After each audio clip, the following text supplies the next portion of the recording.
service problem that they had was really looking at the way in which the relationships were built with customers.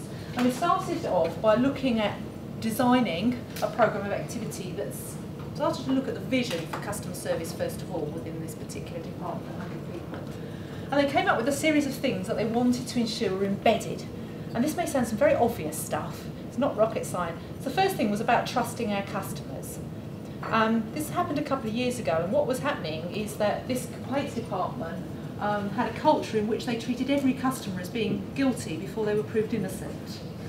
And ultimately what they wanted to do is change the culture to start to think that they were innocent before they were then guilty.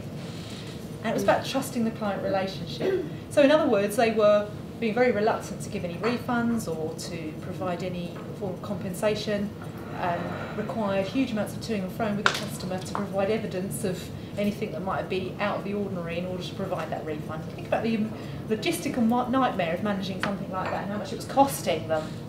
They wanted to be able to be much better at recognising and responding to different customer types. And they wanted to treat all their customers with empathy, professionalism and consistency. Look at that and think, well, we should all be doing that anyway. But this was the ethos that they set out in terms of what they needed to be able to do. I don't recognise them. High phone?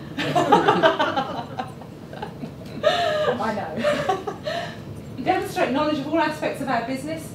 They wanted to empower their people to make decisions and deliver at competitive cost. So the programme of activity that was put in place to help them do that consisted of a number of things that would give them that as a core outcome and vision.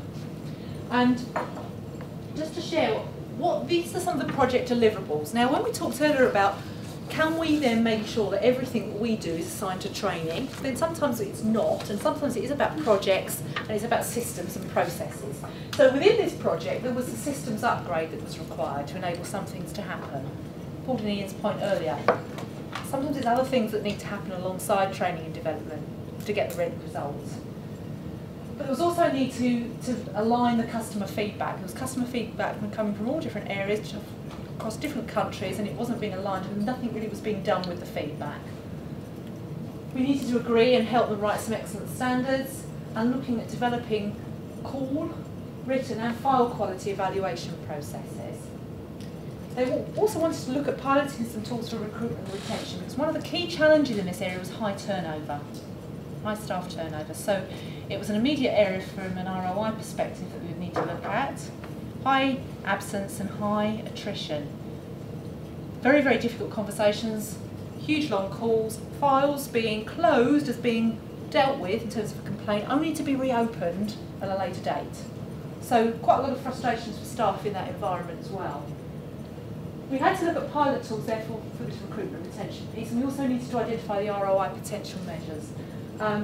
Involved in that was starting at the top, small group, but still needed leadership and team leader development, communicating the change programme, realigning some bonus stuff and ongoing customer surveys. So bonus wasn't really anything to do with us, some of this stuff was outside control, but it still became part of what would deliver an ROI. Just to whiz through very quickly, there was support days, it was linking the skills to processes and performance managements, it was looking at identifying the appropriate management and leadership competencies, and clearly identifying the headroom for monetary return in each business area. So part of that initial conversation with the stakeholders was to say, this is the level of sickness and absence we've got here, what should we be looking at that to be at the end of this programme? The programme was about enhancing customer service skills, but ultimately one of the outputs would be reduced attrition and reduced absence. Monitoring the quality and quantity of any coaching activity that was happening post that, and really starting to win hearts and minds, creating a culture of positive responsibility and accountability. So again, I'm not going to go into detail. Anybody feel free afterwards to sort of question me more deeply about any of this. But these are the sorts of things that had to happen if the ROI was going to become feasible within the business. The evaluation model we looked at, we've seen that before. And as well as level 4, some of those intangible benefits that we talked about that we didn't necessarily quantify into level 4, but were key to create the business case, were about creating better quality of customer experience. So the customer experience score should be going up.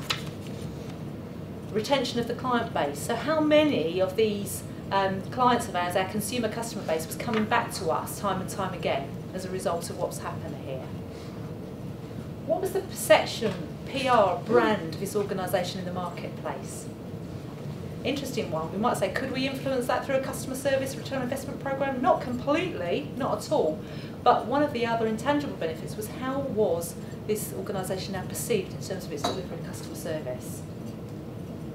Internal motivation, morale and staff satisfaction, very much linked to some of the absence and attrition hard data that we had, and the creation of a culture for continuous improvement. So what one of those more intangible benefits was that people were now volunteering for business improvement and service improvement initiatives, where before they would have been saying, it's not anything to do for me, it's manager's fault, they don't give us this, etc.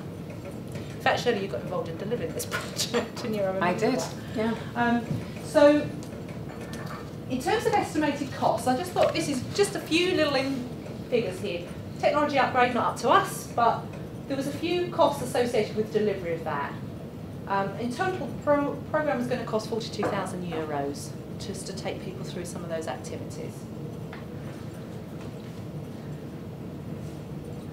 And what we started to look at was the things we could make some impact on. So attrition. And don't worry too much about the detail behind it, but if we looked at improving the staff attrition, the leaving rate, by only 25% of what was happening there, so only a quarter of what we could improve by, then there was started to be an annual saving of €28,000. And that was about looking at the headcount. This organisation was really driven by headcount. Everything to them equated to bums on seats and how much it cost to have people in jobs.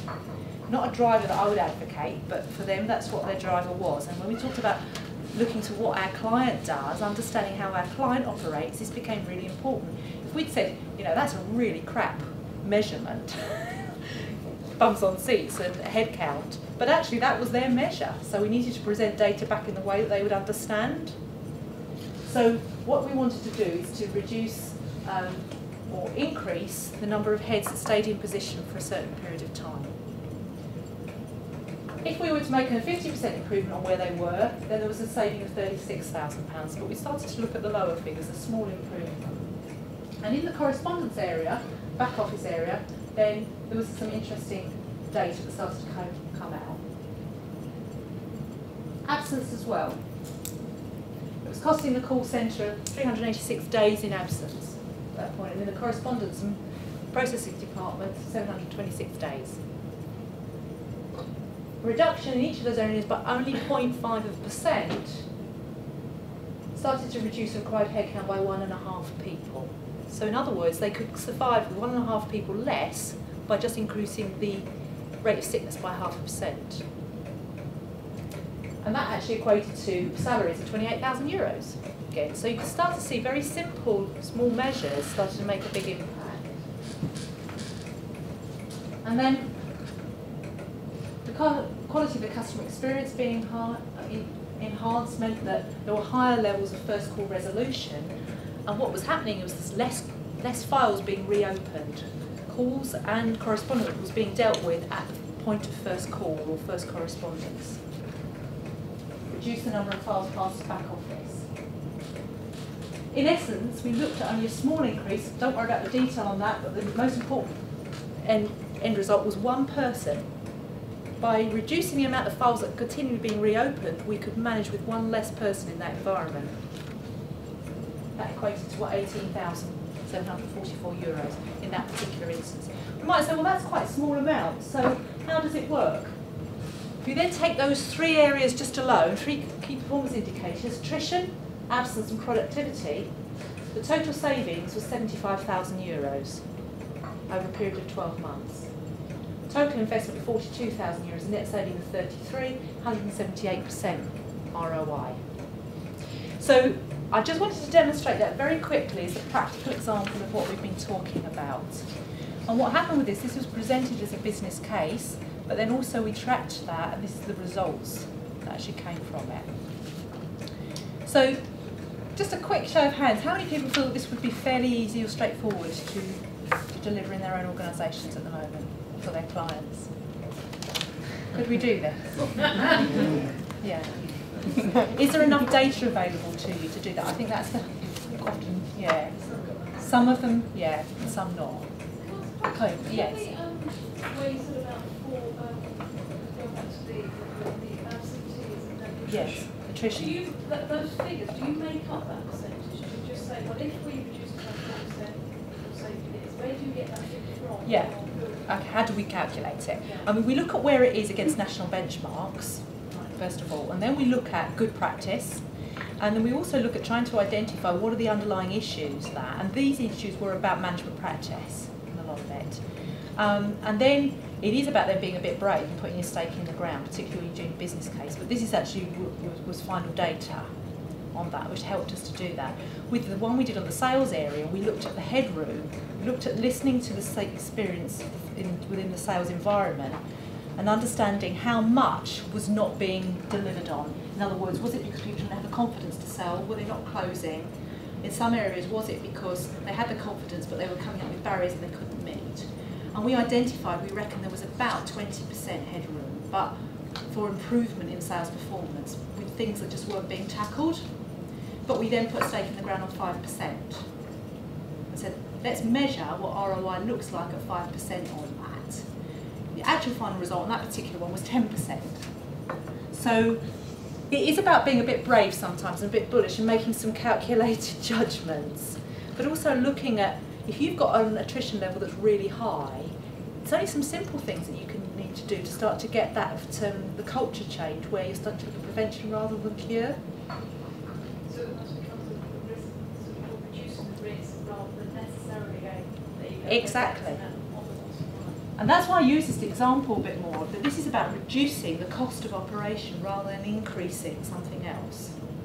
And sometimes in our, certainly in public sector environments, that's what it's all about just at the moment. So it's about taking out the cost of what we're doing to get better outcomes as well.